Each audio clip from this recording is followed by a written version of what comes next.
Hello and welcome to this week's episode of Pure Sports Talk. I'm Brandon Schiffman. And I'm Spencer Stein. A lot of NBA this week. You know, the NFL season's over. We're sad about that. But we did have, I was going to say a great week of NBA, but like the All-Star game, I don't know if it was that great. We have a lot of that. We're going to do a lot of looking forward. We're going to do MVP predictions, playoff predictions. We're going to start with the college basketball headline. It's not a happy headline if you're a Michigan fan. But Juwan Howard, everyone's seen it. He got into a fight with Wisconsin's coach Greg Gard kind of after the game. Greg Gard, basically, to unpack it for those of you who may not know, called a timeout with 15 seconds left. He had a viable reason. It was so his players didn't commit a violation. Backcourt violation. They only had 4 seconds to break a press. Juwan Howard was obviously not happy with it. In the post-game handshake line, he didn't shake Greg Gard's hand. Greg Gard kind of stopped him, I think, to explain himself. And then a whole brawl broke out. Yep. Juwan punched or kind of slapped a Wisconsin assistant coach. And then he got a 5-game suspension. So I want to start with this, Brandon. Before we talk about if the suspension was fair, what's your reaction to the whole scenario? I mean, obviously you have well, let's start with this. It's a rivalry game, right? And Michigan's having an unexpectedly down year. And I think there's some frustration built up there. I wouldn't be all that surprised. Additionally, it was like an end game. Like, I think it was Michigan was pressing even though they're down 15. Yeah. And then that's what led to Wisconsin having to call the timeout. So I think it was a combination of frustration, competitiveness, and a little bit of anger from both sides, and it just turned into a horrible storm. Now, in all seriousness, this is from a completely unbiased standpoint. I think the timeout was somewhat valid. I don't think he needed it because they were up 15, but I don't think the timeout's horrible. But I don't think Juwan understood it. I mean, I, as a person watching the game, did not understand why I called the timeout at first either. Then in the handshake line, I think Juwan's behavior was inexcusable. People are saying Greg Gard touched him inappropriately. He kind of did a thing to stop him to explain himself. I don't think that was inappropriate at all. And, you know, all these Michigan fans are saying his progress was stopped, this and that. This isn't a football game. We don't need to be looking at, like, what exactly happened. All I saw was that Greg Gard kind of touched him to explain himself, and Juwan Howard started throwing haymakers. I don't think Wisconsin's in the wrong. I think they deserved a fine because there was a brawl. There were Wisconsin players did things and stuff like that. But I think the big thing's on Juwan Howard. I don't think he deserves to get fired. A lot of people are saying that. I don't think he deserves to get fired. He deserves to keep his job. But I do think the suspension should be a little more enforced a little bigger. I was surprised the NCAA or Big Ten didn't enforce any suspensions, just Michigan did. I think he deserves more than 5 games. I think he should be suspended for the Big Ten tournament too, but it is what it is. And I miss the days of college basketball where this was nothing. So I think in today's day and age he deserves a little more, but I think we can all just put it in the past, even though it's inexcusable. I completely agree. I think it's one of those things that was an in-the-moment thing, and I don't think looking back, Juwan Howard's going to say, like, oh, I'm so happy I did that. I think it's something that he'll look back and be like, I kind of regret blowing that out of proportion. I think the 5-game suspension is fine. I'm not opposed to it by any means. But, yeah, I agree. I think college basketball is in a weird place where this is, like, front-page news. Yeah, and I want to add that it's crazy that people are saying they should get rid of the handshake line because of this. Yeah, these are adults. It's not even that this was the players. These are adult men, played in the NBA, coaches. If they can't handle themselves, they shouldn't be a coach. This is his first warning. If he does something like this again, he's out. So I think it's crazy saying they should abolish the handshake line. Anyone who agrees with that, I don't understand it. It's a part of the game. It's a part of sportsmanship and showing respect to each other. When you lose, you take it like a person. You go up there, you shake their hands. You don't act crazy and start throwing punches. He had a better reason. I'm not saying Juwan is the reason that we shouldn't do it, but I think in general to assume players and coaches can't handle themselves in a handshake line is crazy. And so I think they should definitely keep it. And I feel like you see these things more so in like smaller programs, whether it's like high school, maybe D3, things like that. You're looking at 2 of the most like historic programs in college basketball and 2 great coaches. I mean, Juwan Howard's a great basketball coach. Greg Gard's a great basketball coach. I just don't think this should have happened. I think it was avoidable. I'm not placing blame on anyone. I'm placing blame on Juwan. I think it's a misunderstanding overall. It definitely was a misunderstanding. That's number 1. But of the 2 of them, people saying it was Wisconsin's fault, I disagree with. Now, before we move on to NBA for the episode, shout out Arkansas basketball. I know I was kind of an Arkansas fan during the football season, but now I'm shifting that to basketball. They're playing out of their minds. I think they're like 12-1 their last 13. They just had a good win against Tennessee, and this Saturday they're going to beat Kentucky at home. That's my prediction of the week. They're going to beat Kentucky at home, and they're going to get up to a 2 or 3 seed. They only have 3 games left. 1 of them's winnable. One's against Kentucky. The third one, it's losing me. It's a tough game. I think it's either against Auburn or Tennessee again. Arkansas will win 2 of the next games, and they will get up to a 2 or 3 seed. That's my prediction. Woo pig. Let's move on to some basketball. Perfect. All-Star weekend. I kind of explained it was underwhelming. We had the dunk contest, the All-Star game 3-point contest. Let's start with the dunk contest. Obi Toppin won it. We were kind of expecting a bit more, but everyone can agree it was underwhelming. Tell me why and how they could fix it. All right, first things first. I feel like the dunk contest peaked. Let's say, I think it was like 2017, 2018. That Aaron Gordon, Zach LaVine dunk contest. It was honestly one of my favorite memories of like growing up. And I think the Derek Jones Jr. versus Aaron Gordon dunk contest. That one was great too. That one was great too. But nowadays, I feel like you're seeing a lot more and more of guys with a little bit less name value in it. I'm not dissing anyone in the dunk contest, but a few years back, you had guys like John Wall winning it, Dwight Howard winning it, Blake Griffin winning it, and that's gone down to Obi Toppin and like who won it last year? Anthony Simons. Yeah. So I think the biggest thing for me, and this isn't a permanent solution by any means, this is how I'd fix it for now at least, for the next couple years until you think of a better like way to do this, incentivize participation. I know thousands and thousands of people, I think every basketball fan I know, would legitimately pay money to see John Morant versus Zach LaVine versus, I don't even know, who else? Like LeBron versus just like anyone. I think even like Russell Westbrook, like people want to see the stars do this. Let's not forget the reason the dunk contest is as famous as it is because of Jordan, Dominique, guys like that who really built it up, Sean Kemp. So I think the biggest thing now is to keep that star power in it until you think of a better solution. I think that's the number one reason, but in my opinion, there's three main reasons. Number one is the star power. There's a lack of star power, and I think you can viably attribute that to LeBron. He didn't want to compete. He said it was in his best interest. I'm not putting it all on him, but I think it's okay to put some blame on LeBron for that.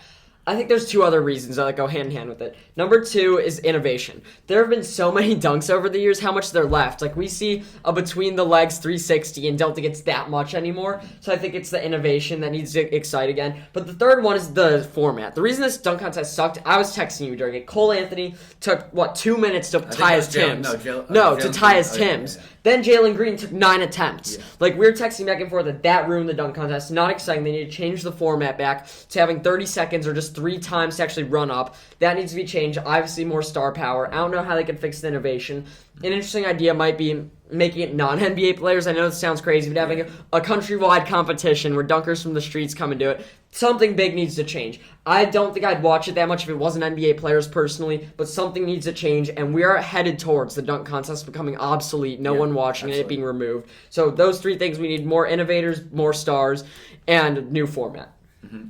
Yeah, let's move on to the three-point contest. This event I thought was... Best event now. It's overtaken the dunk contest. I really enjoyed it this year. Karl Anthony Towns won. My first reaction was he's really making a name for himself as the best three-point shooter that's a center of all time. Yeah, he is. He definitely is. This is what enshrined him. He's not necessarily the most successful. I don't think they've won a playoff series with him. But he's definitely the best big man three-point shooter of all time. The three-point contest is so fun. Mm-hmm. It's quick. It's great to see the players catch up to each other. It's really interesting. I think this is the best competition out there on All-Star Weekend. Yeah, it's so fun. I think part of the reason why it's so fun, and this might just be me, is that I feel like because it's so many more guys too. Like the dunk contest is 4 guys. The three-point I think is 12, maybe 10. So you get to see a little bit more of a sample size of players in the NBA, which I enjoy a lot more. Yeah, definitely. How about the real All-Star game? What do you think about that? I thought it was great this year. I didn't watch the entire thing. I watched some snippets and some highlights of it, but for the most part I saw it. I really enjoyed everything I saw out of it. Team Durant put up a great fight. I expected it to be a blowout. It wasn't. Steph Curry, historic All-Star performance. I thought he was going to overtake Anthony Davis' 52 from 2018. Didn't wind up happening, but it's okay. I think he shot 75% from 3. Yeah. He had a masterclass 3-point night. It was great. I would trade the awful dunk contest any day for this All-Star game because absolutely. The new format's made it interesting. The Elam ending is great. Mm-hmm. I don't want to put it in the regular season by any means or the play-in tournament, even though it makes some things interesting, but it's great for the All-Star game. We see 3/4 of them messing around. I think some people like that. I know I like some of watching them do 360s, take wild shots, and just have fun out there. That's really fun to do. The 75th anniversary ceremony at halftime was super cool. And then the Elam ending, they got down there. We saw Giannis playing defense. Steph obviously went off in the game, which was really cool to see. And then LeBron hit the game winner back in his hometown of Cleveland. Absolutely. I thought it was a great game, and I think the Elam ending has permanently fixed the All-Star game. Absolutely. I think, and it also, it almost balances out the lack of defense in the first 2 quarters because then you're looking at it. You saw Giannis slapping the floor in the fourth quarter. I don't think I've seen that. I still think nothing's gonna be as intense as it was 2 years ago. Oh my god, it was the arena. I was at that game. The arena was silent. Yeah. And then when I think it was. Who was it? Was it Kawhi? Yeah, I think when Kawhi hit that shot, everyone went crazy. Yeah. Ridiculous. So the All-Star game is fixed. Dunk contest is broken. We'll see how they get it every year. I will say, of all the All-Star games, I think the NBA is officially the best one. The Pro Bowl sucks. We didn't talk about this. Hate it. Get rid of it if they're going to play two-hand touch. Yeah. The NBA is definitely the best All-Star game. So I talked about LeBron hitting the game-winning shot in his hometown in Cleveland. LeBron, before the games, I think, said, here's a direct quote, that the door is not closed on a return to Cleveland when asked about it. He's not saying he's coming back and playing there. He just said he didn't know. He doesn't know what his future holds. He doesn't even know when he's free, he said. So what do you make of these comments? Honestly, I'm not putting too much stock into it. I mean, we know what LeBron, like how he moves. We kind of know. There's a little bit of mystery there, but at the end of the day, LeBron's going to make the right decision for LeBron. I think this is the media blowing something out of proportion. I mean, he's the most famous basketball player on earth right now. Whatever he says will be put under a microscope, and I think that's a classic example of this. I say this is a full Laker fan. Everyone wants to see him back in Cleveland. I think it's more fun seeing him play for his hometown team. And that team, they'd have to give up a lot for him, hypothetically. Yeah. But that team with LeBron James, let's say you just put him on there for, like, Ricky Rubio somehow. If when he got hurt, they could trade him. The Cavs are the best team in the East, and it's not close with him. Yeah. They're good now. They have a great young core, and that would be really interesting. Given that, I think the media is crazy for blowing this out of proportion. It has nothing to do with Cleveland. The next thing he said was that his last year will be played with his son. Wherever Bronny's at, that's where I'll be. I'll do whatever it takes to play with my son for 1 year. It's not about the money. That's what LeBron said. So I think all he was saying is that if Cleveland's the one to get Bronny, great, I'll be even happier to go back home. Yep. I think he's under contract this year, next year for the Lakers. I don't think they're getting rid of him, even though I do think they should trade LeBron for Dame. I think that fixes things. But I think LeBron will stay on the Lakers the next 2 years, and then he'll find wherever Bronny's at. That's his career path. All he wants is to go on a team with his son, win a championship, and then ride off into the sunset alone, leaving the league in his hands. That won't happen. I know you think Bronny's great. You could talk about that in a second. But I don't think they're winning a title together. But LeBron's still elite. I think LeBron's still top 5 player in the NBA, and this Laker team just sucks. I was going to say that last week. LeBron is having a great season. He's still scoring. He's still can 100% be a star. I put him, Giannis, KD in the top, and Steph in the top category. And right behind, I put Joel Embiid and Jokic. Even though they're my MVP favorites, I don't think they're in the same category as LeBron, Giannis, and KD. Any of them can win a title. Lakers aren't going to do it this year, though. Mm-hmm. Yeah, and you said I was going to talk about Bronny a little bit. So this was like a while back. I saw Bronny play live at the Glenbard West here at Kenningham. He's a star. I mean it. A lot of people are saying he's only making the league because of his dad. The only thing that he's getting from his dad other than his last name is his athleticism. He has the James family athleticism, but he's a better shooter than his dad ever was, and I mean it when I say it. He's a star in the making, and he is 110% league bound. Put my stamp under that one. I back that statement 100%. Will he be drafted higher because LeBron's guaranteed that he'll find where his son is and join him? I mean, potentially. I think that's definitely something that people will look at, but I don't think LeBron necessarily will have that much impact. I think Bronny's going to continue to get better. I think if he goes to college, if that's the route he goes with, wherever he plays at, will be the most highly pressed team. Maybe since I'm trying to think Zion got a lot of press, but I think Bronny's going to get even more than Zion. Yeah, definitely. I mean, here's what I'm saying. Bronny's great. If he didn't have LeBron as dad, would he be on the radar? Who knows? He's still great. He should be around a second-round pick, but if LeBron's promising to go wherever Bronny goes, he might be the first pick if you're picking 2 guys with 1 pick. So I think that would be really interesting.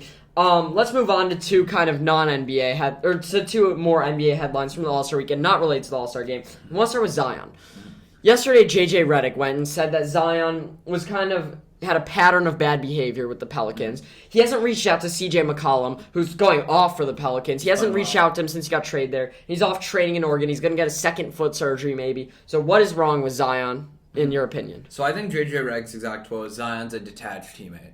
And my first reaction was, I'm starting to love J.J. Redick as an analyst. I think he's great. I honestly do. He's fine, yeah. And he's very close to the league still. I mean, some of the best analysts I think are the ones closest to the league. J.J. Redick's one of them. And my thought with Zion at least is he's a quiet guy. We've known that. I think he's just given up on the Pelicans completely. Yeah. I don't think he's necessarily going to say that out loud. I think he's a very nice kid.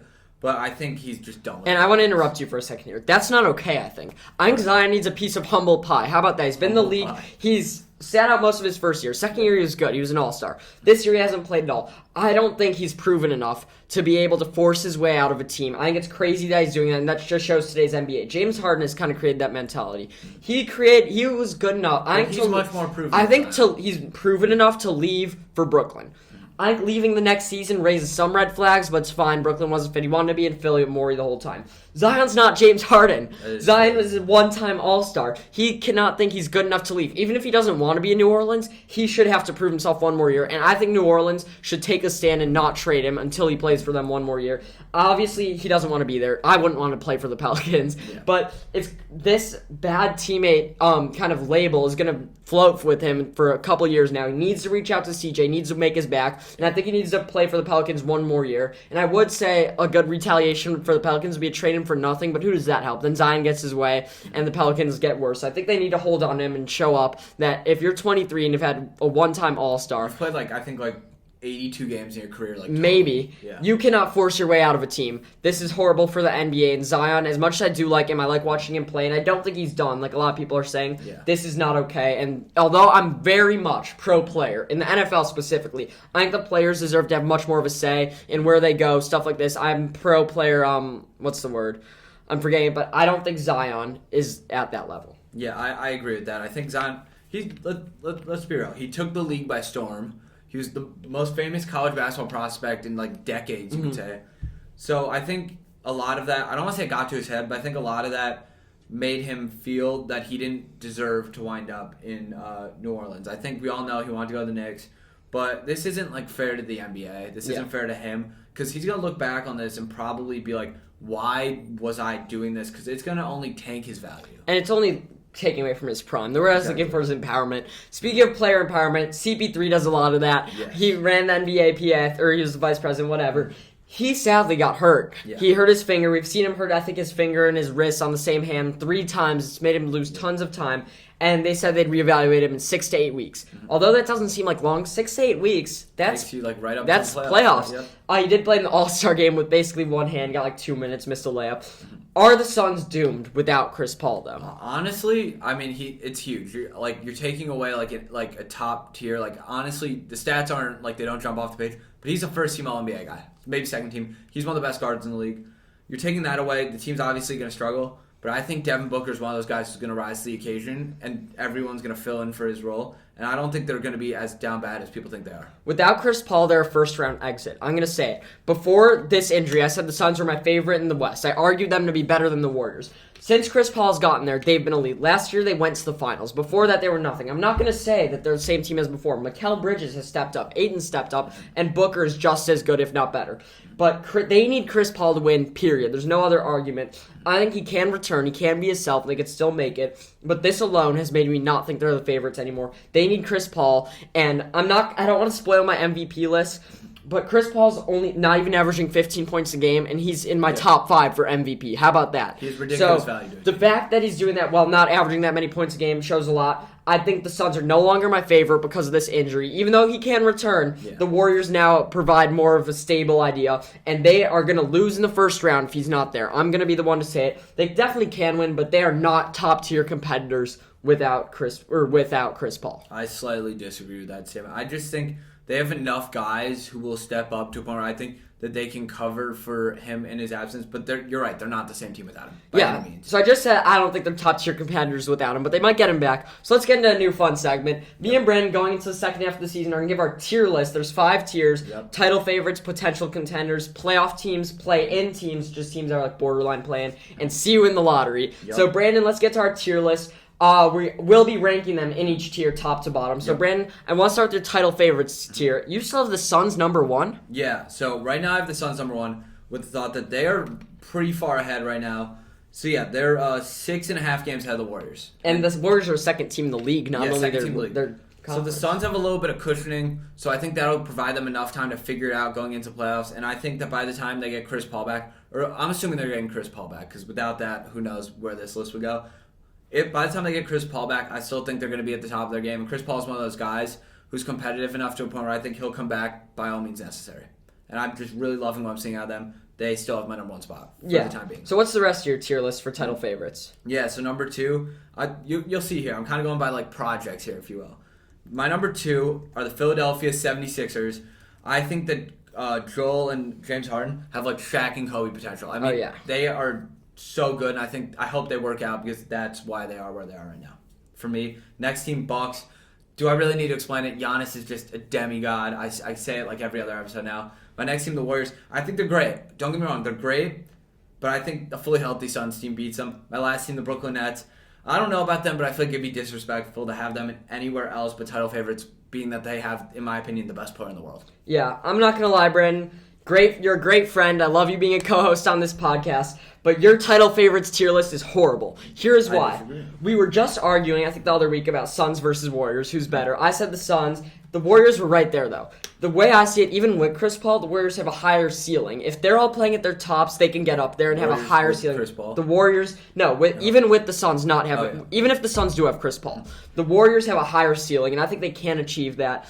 And especially with Chris Paul out, there's so much shakiness. So the Warriors are ahead with the Suns for me. My number one's still the Bucks. Here's why: they haven't been great all year, but they've had some injuries. I think they're the defending champs. They have Giannis, who right now is playing like the best player in basketball. They have Chris Middleton. They have Drew Holiday. They're running on every level. And Bobby Portis might be my favorite non-Laker in the NBA. I love Bobby Portis. They're my number one. I just explained why I have the Warriors over the Suns. Suns are still right there. Best team in the league, as you said, and Chris Paul will be back. My number 4 is the Miami Heat. I do not know how you did not have the Miami Heat I'll get to it. in your title favorites tier. In my opinion, they're the second best team in the East because the Sixers and Nets are both unproven. We know what the Heat can do. The Heat have been playing well. They have so much depth. They're a better version than the Bulls. I don't see in any world why you can have the Bulls ahead of them. I really want to see Heat Bulls in the playoffs. And it's not like we haven't seen great stuff out of them. The Heat have been the best team in the East this year. So much depth. They're my 4, and I think they have the second best chance out of the East. Right after that is the 2 teams that can go either way. I debated not putting Brooklyn in there, but I still had to put them up there because I really think with Kyrie coming back, now he's going to be able to play all the home games with the new vaccine mandate. So he could play every game, along with Kevin Durant, Seth Curry, who is playing well. You convinced me on that. And Ben Simmons, they're good. But I do have the Sixers in front of them because, as you said, Harden and Embiid is the deadliest duo you could dream up in the NBA. I don't know if it's going to work out, but I said this right after the trade. If you could put any 2 players together not involving Steph Curry, it's the 2 of them. Mm-hmm. So that's my tier list for title favorites. All right, let's move on to potential contenders. By the way, just to clarify, my list is the list with the white square. Spencer's isn't. Just want to clarify that. So the reason why I don't have the Heat in potential contenders is because I knew I couldn't have both the Bulls and the Heat in title favorites. The truth is, why couldn't you put the Heat and not the Bulls? Because I believe that truly, here's the thing, they have the exact same record, right? Literally same record. Yeah. As of today. Today is February 23rd. And the Bulls have been so unhealthy. They haven't had a full roster. And the Heat team. haven't been unhealthy? Bam missed they half the year. But the Bulls haven't had a fully healthy team since November. Have the Heat?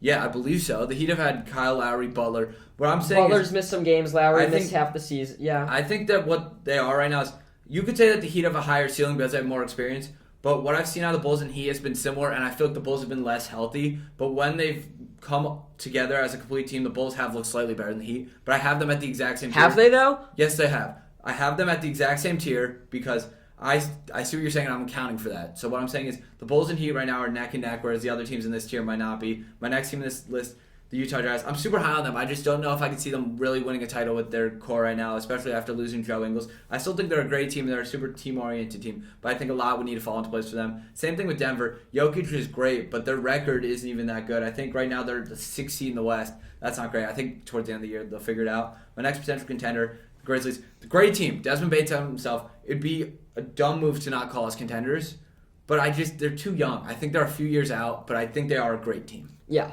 So moving to mine, I'm not going to be able to agree with you about the Heat and the Bulls, just because I think, as you said, the Heat ceiling is higher. Ignore that the Jazz and Nuggets both have the Bulls. That's kind of interchangeable, but I want to talk about the Boston Celtics.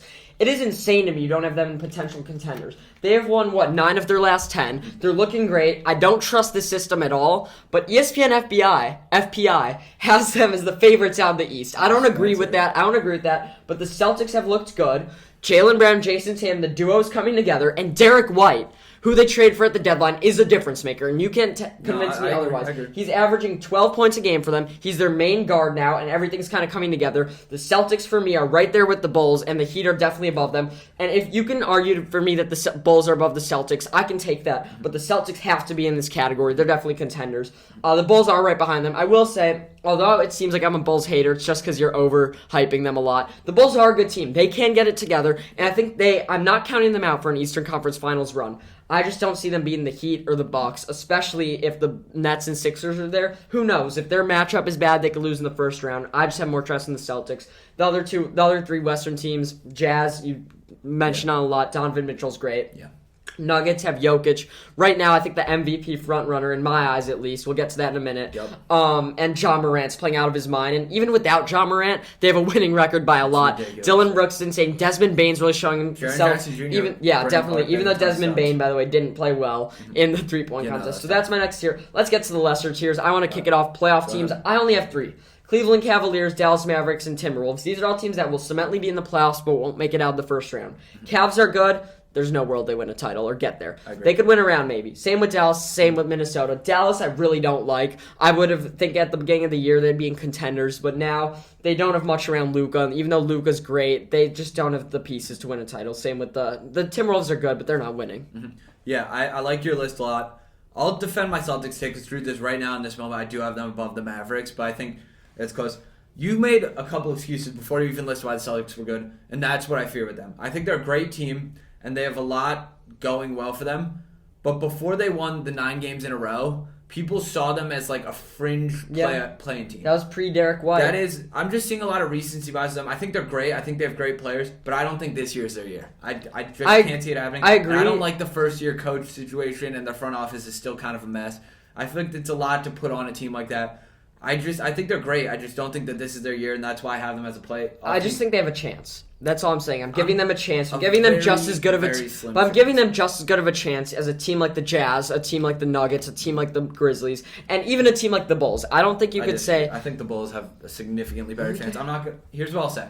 I agree. I think I'd give them a similar chance to the Grizzlies. I'm just putting them in a tier below. Because for all we know, in a week, we could think, oh, wow, that 9-game stretch was quite a fluke. They have lost. We could, but I think that's not what's going to be like. All I'm going to say is I can't wait till playoff time. That's going to be our best episode is when I see the Bulls choke. I don't know who it's going to be against. Lakers won't even make it. By the way, I think the Bulls can show me some things. I think they can win a series. They're just not winning a title. I want to see them against the Heat so bad. Anyway, continue on with your list. Yeah, I think you said Cleveland perfectly. I mean, great team, just not quite there yet. Toronto, I have them there too. I feel like Nick Nurse always puts something together in the playoffs. Who knows? Timberwolves, I'm starting to wonder what's going on with Timberwolves. They have so much talent. It's ridiculous. They have D'Lo, Anthony Edwards, and Cap, and they're still they've been decent this year. But I think they've overachieved this year. Yeah, they're 3 games over 500 and 3 games over 500, and I'm starting to wonder why can't they do it? Why can't they win? I'm starting to think they're cursed, honestly. But yeah, that's why they're a playoff team. They're not doing anything in the playoffs. Yeah, so let's move on to playing teams. This one I'll try to keep quick. Lakers, did not think they'd be here. Lakers are done. 80's hurt. That's not good. The Westbrook has been playing well the last few games. Him and LeBron can put together a run. I think they'll make it out of the play-in. How about that? I think they'll be in the playoffs. They're just a first-round exit. I'm not fully counting them out. I'm 98% counting them out. Nothing's good around them. Malik Monk's the only bright spot. He's looking good. This team was built horribly, and they need to make big moves in the offseason. LeBron called out Pelinka. Let's be honest. LeBron, by saying Sam Presti's an MVP, and that he didn't like that as quiet at the deadline, called out Pelinka, and I like that. I think it's time for Pelinka to make some big moves, and I think 80 might be traded this summer. It's very likely. Give LeBron the GM title at this point. Please do. He's 5-0 building his team in the All-Star game. The rest of them, the Raptors, as you said, they're talented. Clippers, I don't love them, but I can't say see you in the lottery to them. Kawhi's still out, but Paul George is playing well. He's hurt. He's missed 2 months. When he was playing. No, but when he was playing, he's playing well, and he will be back. Yeah. And Terrence Mann, sorry. Yeah. The Charlotte Hornets I had to put in there too. They're right now the 9 seed. They've played awful of late. I think they've lost 11 of their last 13, something horrible, but they still have potential to make up the play-in. I don't think they're going to win a play-in game. Atlanta, potential early in the season. I think they could turn it around. The Pelicans I'm putting in there because CJ McCollum is playing out of his mind. Even though right now they're 2 games back of a play-in spot, they have the talent. Brandon Ingram, Jonas Valanciunas, my guy. Boy. I'm a huge fan of him. And CJ McCollum, that's a firm play-in team. The Knicks are right on the fringe. I have to put them there. It's so borderline. But I think they still have the talent. Fournier is showing me a lot this year. And same with the Blazers. I think they're done. I think they need to trade away their players, including Dame. But Anthony Simons, he's the only reason I'm putting them up there. I've been a huge fan of his since high school. I'm putting Portland in the play-in teams. Everyone else, see you in the lottery. All right, for my play-in teams, I'm putting the Clippers at 1. This isn't because I think they're good. It's just I don't know what version of them I'm going to see. Is Paul George going to be back? Is Kawhi? I don't think Kawhi's going to be back. But like there's so many guys that haven't even seen like. I mean, they did acquire Norman Powell. That was a big move. Robert Covington too. I think they'll find a way to do something in the playoffs, like be like a shock team. But who knows? Speaking of shock, Charlotte Hornets. I'm pretty shocked that they've lost, like you said. I think 12 of their last 13. But they still have a lot of talent. They have like 4 or 5 good players in LaMelo, Miles Bridges, PJ Washington. I'm blanking. Terry Rozier. So they have talent. It's just I don't think it's gonna work out. My next team, Atlanta. They're sorry. People thought they were gonna make it like a finals run this year, like be like the Suns of like this. The Cavs are doing what the Hawks were supposed to. Exactly. I love that. My next team, the Knicks. You guys are bad. Believe it or not. Next team, the Lakers. Your Lakers. Yeah, I just can't see them. They're behind the Knicks. I mean, they're behind the Knicks. I think they beat the Knicks. I've heard rumors of them pulling Anthony Davis for the year. That's why I'm afraid. Even so, they have LeBron James, and the Knicks have done squat. The Lakers, believe it or not, will LeBron give full? But here's what I'm gonna say: 10-seed game? the Lakers are underperforming much more than the Knicks, and yet they still have 2 more wins against the Knicks. They still have the head-to-head. I don't see them being behind the Knicks, the Hawks, or the Hornets. They're definitely a play-in team, and I was hoping you'd put them in a playoff team so I could argue against my team for once. But there's no world they're behind these teams. Just because they're underperforming doesn't mean they are utterly worse than the Knicks. Do you think LeBron's gonna put 110% into a play-in game? Well, then there you go. If LeBron he did last year in a playing game, that's where you're wrong. That is an overstatement. LeBron James will always play his hardest in a playoff game. He did it last year. They weren't looking good last year. He played his hardest in the play-in game. I don't think he'll do it all season. I thought the reason I was going to agree with you is because I thought you said, is he going to play his hardest all season? I don't think so. But if they're in a play-in game and win this game and you're in the playoffs and you have a chance to compete, he's going to do it. My only thinking is that if they win a play-in game, they're going to play Phoenix or they're going to play at Golden State and they're going to get swept. So. Next team, Portland. Spencer said himself, just at this point, just sell everyone. Just like get rid of everyone. Just rebuild. Yeah. Next team, the Pacers. This is like a hot take. I mean, like it's in a low section, so no one really. It's kind of how I thought of the Pelicans. But I think that the Pacers with this trade are gonna be boosted. People forget how much talent they still have and how many guys are hurt who might come back. Like who knows what's happening with T.J. Warren? Who knows what's happening? Yeah. Brogdon's missed a couple games. Who knows? Hot take right now. Though this is completely random. I'm doing this like right off my head. Today is February 23rd. The New Orleans Pelicans will take Chet Holmgren in the 2023 draft. You heard it here first. I don't know why I got that feeling, but I just did. Still need a third pick for that, maybe. I don't know. By the way, I'm so committed on Paolo now being better than Chet. Yeah. He's maybe the most athletic player in college basketball. I love what I've seen out of him. He'll go high. That Duke method seems to be working for him. You're dead wrong about the Pelicans. I'll bet you they finished with a better record than the Pacers. I don't know where they are now. The Pacers, by the way, the Pacers are good. They have great looking forward. This is not their year. Absolutely. But it is time for Tyrese Halliburton to show off what he's really got. Let's move into our last thing, the post-All-Star MVP ladder debate. Brandon, do you want to kick things off? Yeah, absolutely. So for my first, we're just going to go in order 1 through 5. My 1, Joel Embiid, scoring 29, 11, and 4. I think that Harden's only going to bring out more than him. And to be honest with you, I feel like every year he's so close. And he just winds up getting hurt. This is going to be the year he remains as injury-free as possible. I think he gets it this year. I think this is the year he takes the MVP. You know, I had such a close debate between Embiid and Jokic. Because Embiid has really, I think maybe been more valuable. It's really close who's been more valuable. But Embiid has raised his team to be 2 games better than Jokic's. However, Nikola Jokic has got more rebounds, more assists, and he has the highest PER, I think, in NBA history through this amount. Something absurd. So Nikola Jokic, even though he's averaging 4 less points a game and his team's 2 games worse, has got to be my slight favorite over Embiid. But Embiid's right there behind as my 2. I don't see how you have Jokic as your 3. Yeah, so I'll explain that real quick. I have Giannis as and by the way, Giannis is my 3. I think it's a top tier. Those 3 are above everyone else. Yeah. So the reason why I have Giannis over Jokic is because I think, despite their record not being bad, I think the Nuggets being a 6 seed really, really hurts them. I mean, the last time a seed below a 4-1 MVP was I think Russell Westbrook when he was averaging 30, 10. But I mean, it's most valuable player. I mean, I don't think you could say Giannis has been more valuable than Jokic by any means. Middleton and Drew Holiday can pick up the slack, and he's just not playing as well. I don't think everyone has that same mentality though about the MVP race. I think a lot of people say oh well, he's on a team that's the 6 seed. So if you're just judging it by teams, then yes, but the MVP is about who's the best player. I know, I completely agree, but I don't Jokic think has been out. Looks into that. Who's been playing better, Jokic or Giannis? I honestly think that, you said yourself, Jokic has a higher PDR. And who's more valuable to their team, Jokic? I think, I don't see any difficult. World where you could go Giannis. Giannis won them a title. It's difficult. That's a difficult. This year. It's not about last year. This year. True, but gotta be Jokic. I don't think everyone looks at the MVP race the way you and I do. how do they look at it? Who's the best player on the best team? Yeah, I think that's how a lot of people look at it. I think there's a lot of like casual. In that case, number one should be Chris Paul. Okay, how about this? Let's get into the rest of our races. I don't see any world you could have Jokic. He's my number one. I don't see how you could put Giannis over him. My 4. Now, I have a 4, 5, and 6 clump with CP3, Steph, and Ja Morant. I put CP3 as my 4. He has no shot at winning it. Let's be honest. Now he's hurt. No one would want to give it to him with these stats, and he's hurt. And he's doesn't have insane stats. Yes, he's averaging a double-double, but 15, 5, and 10 is not all that good.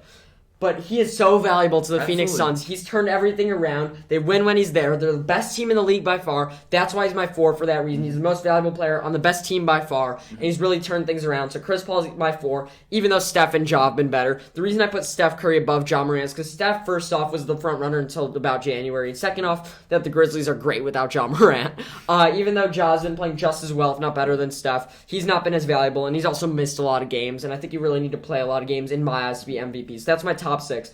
I want to get in one quick thing about Ja Morant before we get to yours. Sure. I think Ja Morant is the next Allen Iverson. Ooh. He is the best comparison to me. I've been thinking about him in terms of guys like Derrick Rose. I kind of clump them together, but the more and more I think about it, the more and more I think he's more like Iverson. Yes, Iverson was special for his ball handling skills, his crossover, and I'm not saying Ja Morant's like that, but the aggressiveness he plays with, goes to the rim, wants to win, his attitude towards the game, which I love what Iverson did. Yeah. Ja Morant's a spitting image of that. He's on a team that he's kind of leading, and I think he can be the next Allen Iverson. He can be what Derrick Rose never was. I don't think he's quite as good as Derrick Rose. I don't think he's quite as good as Derrick Rose was, and he's definitely not quite as good as Iverson, but he has that ceiling, and now he's going to be the next Allen Iverson. I think I saw them talking a bit at the 75th anniversary ceremony, I'm not sure, but Ja Morant can definitely live up to a somewhat of a level near Allen Iverson, and that's not something I'm going to toss around lightly. A lot of people toss around the word GOAT.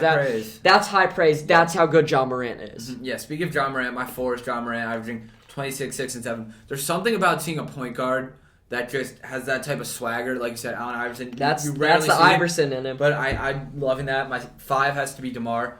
I'll get into DeMar real quick. No one expected this out of him. He's having his best career year. I saw a TikTok about it. People were like, yeah, well, 2019 DeMar could have been his best year. Oh, well, it's 2018. No, it is this year. Yep. This is the best DeMar we've seen. Honorable mentions, KD, because he got hurt. He probably would be one if he never got hurt. Bron, because he's just playing out of this world. Steph's my last honorable mention. He would be on this list, but his slump just completely threw off his media press and everything, and it's just gone downhill since. For me, if someone walked up to me on the street and said, is DeMar DeRozan a top 5 MVP candidate? My instant reaction would be yes. But when I go through it, I just like 6 guys better than him. That's not something against DeMar. Because I think DeMar, his mid-range is something I've never seen. Every shot he hits just seems to go in. I love what DeMar is doing this year. He's averaging 28, 5, and 5. And the Bulls are overachieving because he's overachieving. Big point for DeMar DeRozan. I still don't know. I think Levine might be as important to the team as DeMar. It's a hot take. I disagree. He's right there. I disagree. It's really close, but DeMar's right there for me. And I got to give it to LeBron. LeBron, I can't put up there because the Lakers suck, but he's still top 5 player in the NBA. Ridiculous. I'm not going to repeat what I said earlier about LeBron James. I think still being in that top tier of NBA players because he really is. He's averaging 29 points a game. He's going off and on a crappy team, so LeBron's got to be it for me. Mm-hmm. Yeah, absolutely. I like your list. I hope you like mine. Yeah. I agree with your list on this, definitely more than your tier list. Okay. So that's it for this week's episode. Thank you all for listening. I know it's a lot of NBA, and that'll probably be it from here on out. But we do like, me and Brandon, getting into, big picture NBA debates. Yep. So we're opening up a debate request form. You can find it on YouTube in our info or our comment section. We'll also be posting it on Twitter. Yeah, we'll also be posting it on Twitter. Mm-hmm. So go on that if you want to request a debate. It could be any sport. It could be anything from how were the Bulls playing last week to big picture, who's your GOAT. Yep. So we're really excited to be doing that. We'll be doing a lot of big picture debates from here on out. Yeah, and that applies for any sport, basketball, football. We might even do some hockey research if you ask for it. Yep, definitely. So thank you all for listening, and check out our clips. Thanks.